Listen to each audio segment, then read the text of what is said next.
અમે આપી રહ્યા છીએ એ બાબતમાં સિટીઝન્સનું વિચારવું શું છે, શું ફીડબેક છે, એ લેવાની એક સિસ્ટમ અમારી રેગ્યુલર ગ્રીવિયન્સ મિકેનિઝમ સિસ્ટમની ઉપરાંત અમે ઊભી કરી છે.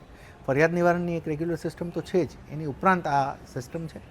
સિટીમાં અમે અમારી તમામ સેવાઓ, ફોર એક્ઝામ્પલ અમારી સિટી બસીસથી લઈ, અમારી કચરાની સફાઈની સેવાઓથી લઈ, અમારી જેટલી સેવાઓ આપીએ છીએ, અમારી તમામ ઓફિસીસ, આ તમામમાં યુનિક QR કોડ્સ લગાવવામાં આવશે જે તે સેવાના યુનિક હોય એ જગ્યાના છે. અમે લાંબા ગાળે તો સોસાયટીઓમાં પણ આના QR લગાવવાની અમે ગણતરી છે. આ QR કોડને કોઈ પણ નાગરિક સ્કેન કરે તો એને 2 થી 10 પ્રશ્નોની વચ્ચે કોઈ પણ પ્રશ્ન હોઈ શકે.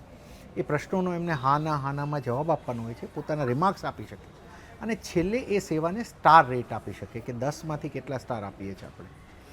ફોર એક્ઝામ્પલ, સિટી બસમાં કોઈ નાગરિક બેઠા છે અને એને સિટી બસનું કામગીરીનો ફીડબેક આપવો છે તો ત્યાં એક QR કોડ હશે સિટી બસમાં, એને નાગરિક સ્કેન કરે તો એને 5 પ્રશ્નો હોય કે શું ડ્રાઈવર યોગ્ય ગાડી ચલાવી, શું ગાડી અંદરથી સાફ હતી બસ, શું આપને ટિકિટ યોગ્ય રીતે મળી, શું રાઈટ સ્ટોપ ઉપર ઊભી રહી હતી.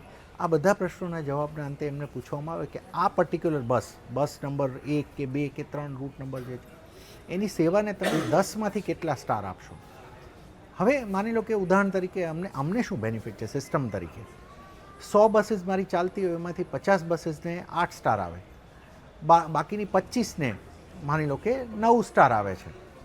પણ એવી 10 બસો નીકળે છે કે જે 1, 2, 3, 4 સ્ટાર લાવે છે. એનો મતલબ એવો થાય છે કે આટલામાં પ્રજા સેટિસ્ફાઈડ છે, પણ આટલા 10 બસીસ, તો એ 10 બસીસ ઉપર અમારે કામ કરવાનું રહે.